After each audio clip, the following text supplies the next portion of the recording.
Patiala house court ने Nirbhaya case के मुजरिमीन की फांसी पर रोक लगाने से मुतल्लिक अर्जी को खारिज कर दिया है। वहीं सुप्रीम कोर्ट ने भी नाबालिग होने की दलील को मुस्तरद कर दिया है। कल सुबह 5:30 बजे निर्भया केस के मुजरिमीन को फांसी दी जाएगी। मुल्क में बढ़ते कोरोना वायरस के मामलों को देखते हुए अब मध्य प्रदेश सरकार ने भी कोरोना वायरस को वबा करार दे दिया है।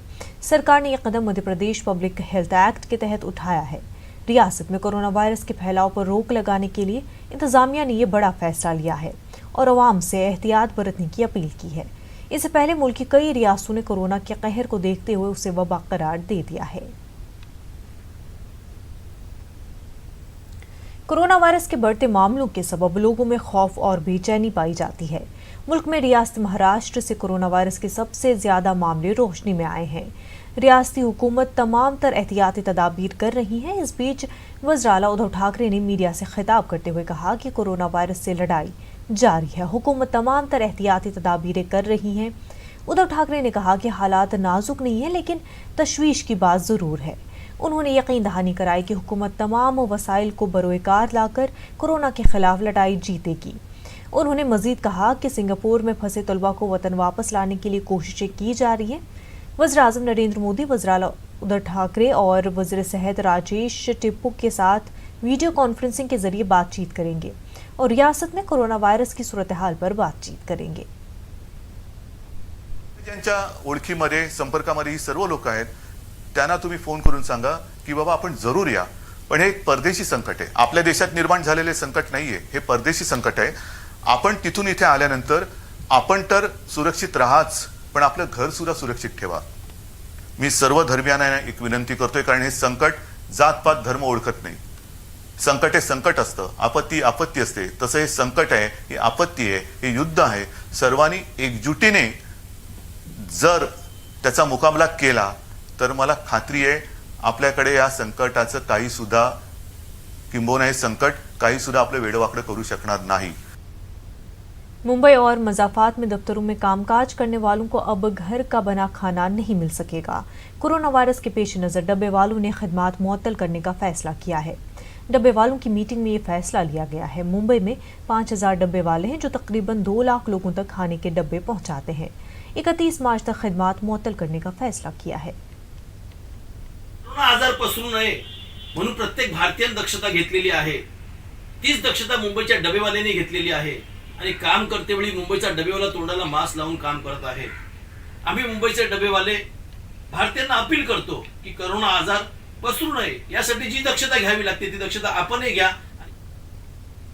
हाजी अली दरगाह 1 अप्रैल तक के लिए बंद कर दिया गया है। कोरोना वायरस की वजह से दरगाह को बंद कर दिया गया। हाजी अली दरगाह के इंतजामिया का कहना है कि भीड़ की वजह से आने वाले ज़ायरीन को परेशानी हो सकती है, इसलिए दरगाह को 1 अप्रैल तक के लिए बंद कर दिया गया है।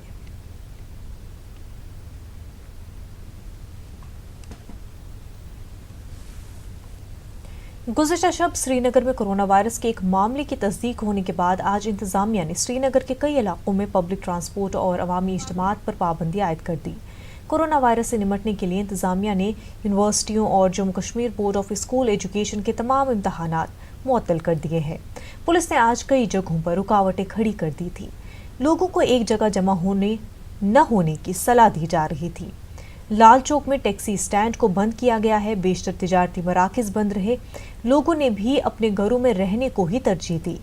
लोगों से कहा गया कि घबराने की जरूरत नहीं है, अफवाहें फैलाने वालों के खिलाफ सख्त कार्रवाई की जाएगी। हालांकि पाबंदियों की वजह से लोगों को काफ़ी परेशानियों का सामना रहा, मगर उन्होंने कहा कि वो इंतजामिया को पूरा ताउन देंगे। बेस्ट तरीका है क्योंकि इससे जो बाकी लोग हैं उनमें ये इन्फेक्शन नहीं फैलेगा, इसलिए जो गवर्नमेंट ने ये सही डिसाइड लिया है। आगे जो वही है ये फैला नहीं चाहिए, क्योंकि बाकी जो कल एक पॉजिटिव केस है बाकी जगह जो है वो यहाँ पे नहीं होना चाहिए। जैसे अफवाह फेसबुक पे या ट्वीट इस पे व्हाट्सएप जो फेक न्यूज़ आते हैं, ये कल वैसे हो गया फिर ये ऐसा हो गया, वो नहीं होना चाहिए। हम फूल बेचने आए थे, इन्होंने बताया वायरस है तो बंद करो मार्केट, हमने बंद किया। अब घर जाना है, बैठना है, तो और क्या करना है। एहतियात करने की ज़रूरत है और कुछ नहीं, घबराने की ज़रूरत नहीं, एहतियात से काम लेंगे। भीड़ में जाने की कोशिश न करें, पब्लिक ट्रांसपोर्ट का कम से कम इस्तेमाल करें। सफाई का खास ख्याल बस। आज तकरीबन ट्रांसपोर्ट यहाँ बंद कर दिया आपने। ट्रांसपोर्ट बंद है, बिल्कुल आपको बंद। लगता है अच्छा है ये? हाँ, ज़रूरी भी है। पब्लिक ट्रांसपोर्ट के ऊपर पाबंदी लगाए हैं, तो हम भी इसके लिए कोऑपरेट कर रहे हैं, इसलिए हमने स्टैंड बंद किया है और पुलिस भी है, इन्होंने भी बंद करवा दिया और हम इसके साथ पूरा ताउन देंगे। मुझे कुपवारा जाना है, हाँ हाँ। तो यहाँ मैं आया था, गाड़ी नहीं मिल रही है, लॉट ऑफ प्रॉब्लम्स है यहाँ पे। क्या है वहाँ पे, क्या किया है, बंद है? हाँ, ये बंद है, ये बोल रहे गाड़ी नहीं जा रही है, गवर्नमेंट ने। हम इस वक्त लाल चौक में खड़े हैं। आप देख सकते हैं कि यहाँ तकरीबन जिस लाल चौक में हज़ारों लोग आम दिनों में होते हैं, आज तकरीबन सुनसान है, क्योंकि यहाँ पे रिस्ट्रिक्ट कर दिया गया है ट्रैफिक। क्योंकि कल ही जब से कोविड-19 पहला केस यहाँ पे पॉजिटिव आया है, तब से ये ऐलान कर दिया गया था कि पब्लिक ट्रांसपोर्ट लोग यूज़ न करें। ये जो एहतियाती तदाबीर हैं उनमें सख्ती कर दी गई है। आज जगह जगह पे यहाँ पे पुलिस और सीआरपीएफ के लोग तैनात हैं और वो लोगों से ये कह रहे हैं कि वो एक जगह जमा ना हो जाएं, ताकि ये जो अगर कहीं पे कोई अफेक्टेड हो या किसी में वायरस का अंसुर हो वो फैले ना। हमारी कई लोगों से बात हुई, वो इस बात के लिए तैयार हैं कि यहाँ पे अगर लॉकडाउन होता है, वो अगर हो भी जाता है उनको नुकसान बहुत होगा। साल भर उन्होंने नुकसान झेला है, इस साल उनका बहुत बुरा गया है, लेकिन उसके बावजूद भी वो तैयार हैं कि अगर दुकानें बंद रहती हैं, ट्रांसपोर्ट नहीं चलता है कुछ दिन के लिए और वो महफूज रहते हैं कोविड-19 से, तो वो इसके लिए तैयार हैं। तो एक तरह से यहाँ का जो श्रीनगर का, ख़ास तौर पे कश्मीर के जो लोग हैं वो बहुत इस मामले में एहतियात बरत रहे हैं। लेकिन कल जो मामला सामने आया है उसके बारे में अभी तक कॉन्फ्लिक्टिंग रिपोर्ट्स आई हैं। कोई साफ ये नहीं हो रहा है कि वो कितने दिन घर पे रही हैं। वो उनके बारे में ये है कि वो उनकी जो ट्रैवल हिस्ट्री है वो सऊदी अरबिया से आई हैं, वो घर पे रही हैं, इतना तो पता है। और अब एडमिनिस्ट्रेशन ये इस बात पे जोर दे रही है कि उनके कांटेक्ट में जो भी लोग आए हैं वो कोविड सेंटर से, यानी कोविड-19 के लिए जिन लोगों को मुतय्यन कर दिया गया है उनके साथ राब्ते में रहें, ताकि वो भी महफूज रहें और जो बाकी लोग हैं, बाकी सोसाइटी भी है, उनमें भी ये वायरस ना फैले। जहांगीर अजीज़ के साथ Shabbir Ahmad, news 18 Urdu, Srinagar. Corona virus के बढ़ते खतरात के पेश नज़र मध्य प्रदेश मसाजिद कमेटी ने बड़ा फैसला किया है। मसाजिद कमेटी की मीटिंग में नमाजियों को घर से वजू करके आने के मशवरे के साथ मसाजिद की सफाई और मसाजिद के आसपास जरासीम कुश अद्वियात के छिड़काव का फैसला किया गया है। मसाजिद कमेटी ने तमाम आइमा को नमाज में कोरोना वायरस से बचाव को लेकर एहतियाती तदाबीर उठाने को लेकर खिताब करने को कहा है। मसाजिद कमेटी ने शादी ब्याह के मौके पर भी 10 से 15 लोगों के बीच ही तकरीब के इनेकाद करने का मशवरा दिया है। तो जो हौज़ होते हैं वहाँ पर वज़ू करने को अवॉइड करना चाहिए और वज़ू हमें घर से मस्जिदों में करके आना चाहिए। जहाँ तक हो सके मस्जिदों में सफाई का ज़्यादा से ज़्यादा ख्याल रखें, डिसैनिटाइज़ करें मस्जिदों को। और हमने यहाँ से नगर निगम को लेटर भी लिखा है, कमिश्नर को, और पर्सनल भी रिक्वेस्ट करी है कि भोपाल की सभी मस्जिदों में और रायसेन और सीहोर और आष्टे की जहाँ जहाँ की मस्जिदें हैं उन सब के कलेक्टर्स को लेटर लिखे गए हैं कि आप प्रायोरिटी में मस्जिदों में सैनिटाइज़र का इंतज़ाम करें। और सफाई का हमने अपने इमामों से ख़ास तौर से कहा है, यहाँ से रिक्वेस्ट भेजी है उस जुमे के खुतबे में आम आदमियों को कोरोना वायरस की जो भी परेशानी आने वाली हैं उनसे वाकिफ़ कराएं, लेकिन उसमें कोई डर नहीं पैदा करें, बल्कि इस्लामी रोशनी में जो हम देखते हैं उसमें वो चीज़ें बताएं। आप जैसा जानते हैं कि इस्लाम में सफाई को आधा ईमान कहा गया है, तो हमारे यहाँ तो बेसिक शुरू से ही सफाई का बहुत ज़्यादा इंतज़ाम किया जाता है। बार बार हाथ धोना, वज़ू 5 बार करा जाता है, उसमें तमाम हाथों को और चेहरे को धोया ही जाता है। वायरस से बचाव के लिए तरह तरह के सलाह और मशवरे दिए जा रहे हैं। वहीं डॉक्टर रवि मलिक का कहना है कि हमें कोरोना से डरने की ज़रूरत नहीं है, बल्कि एहतियात बरतने की ज़रूरत है। पहले तो ये बताना चाहूँगा, जितनी भय की स्थिति है वो बिल्कुल नहीं होनी चाहिए। कोई ऐसी विशेष बात नहीं है। रेस्पिरेटरी वायरस है, जागरूक होने की आवश्यकता ज़रूर है, प्रिकॉशंस लेने की आवश्यकता ज़रूर है। हम लोगों को ये ध्यान रखना है कि ये वायरस फैले ना, लेकिन इसके अलावा भय की कोई वजह नहीं है। उसकी वजह मैं बताता हूं, ये एक रेस्पिरेटरी वायरस है और फॉर्चुनेटली ये एक बीमारी है जो प्रिवेंटेबल है। आज देश का बच्चा जानता है कि कोरोना वायरस को किस तरह से प्रिवेंट किया जाए। हमें सिर्फ 2 चीजों का ध्यान रखना है। एक तो अपनी हैंड हाइजीन प्रॉपर रखनी है, ये भी कोई जरूरी नहीं है कोई खुशबूदार या कोई महंगे या कोई अल्कोहल बेस्ड हमें सैनिटाइजर्स की आवश्यकता है। साधारण साबुन और चलते हुए पानी के अंदर 20 सेकंड तक हमारे को अपने हाथ को धोना है, बड़े अच्छे से हाथ को धोना है, जिसमें कि हमारे नेल्स भी आ जाए, उंगलियों के बीच की जगह भी आ जाए, अंगूठा भी आ जाए, कलाई तक अच्छे से इसे धो लें, सुखा लें। That is more than enough. हमारे को अपने हैंड अच्छे से सैनिटाइज करके रखने हैं। लापरवाही से खांसना छींकना बिल्कुल नहीं है। अगर हम लोग खांसें छींकें, खास करके जिसको कोरोना वायरस की इन्फेक्शन है, वो अगर अपने हाथों पे खांसेगा छींकेगा, उन हाथों को फिर किसी और चीज पे लगाएगा जिस पे कि एक हेल्दी हाथ लगेगा, तो उसको इन्फेक्शन ट्रांसमिट हो सकती है। ये मेजर वजह है ट्रांसमिट होने की डायरेक्ट कॉन्टैक्ट से। दूसरी वजह यह है, सपोजिंगली मुझे कोरोना वायरस है, मैं खांसता हूं तो वो आप तक पहुंच सकता है। अगर आप 1 मीटर से ज्यादा मेरे करीब आते हैं तो ड्रॉपलेट इन्फेक्शन से भी यह जा सकता है। हमें सिर्फ रेस्पिरेटरी एटिकेट्स, कॉफ के एथिक्स और सबसे बड़ी चीज है सोशल डिस्टेंसिंग और हैंड हाइजीन। ये चीजें अगर हम रखते हैं अच्छे से तो मजाल ही नहीं है कि कोरोना वायरस।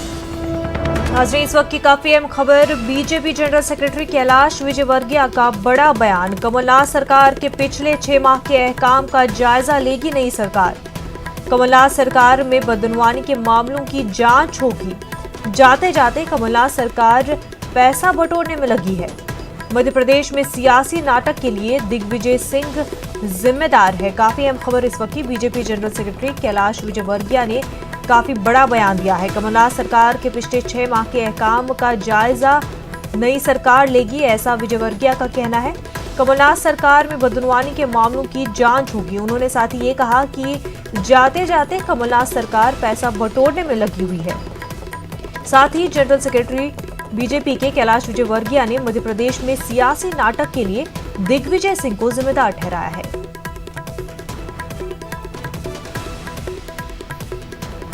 मध्य प्रदेश में सियासी घमासान जारी है। इस बीच BJP general secretary Kailash Vijayvargiya ने बयान दिया है। उन्होंने कहा कि कमलनाथ सरकार के पिछले 6 माह के अहकाम का नई सरकार जायजा लेगी। साथ ही उन्होंने कहा कि कमलनाथ सरकार में बदनवानी के मामलों की जांच भी होगी।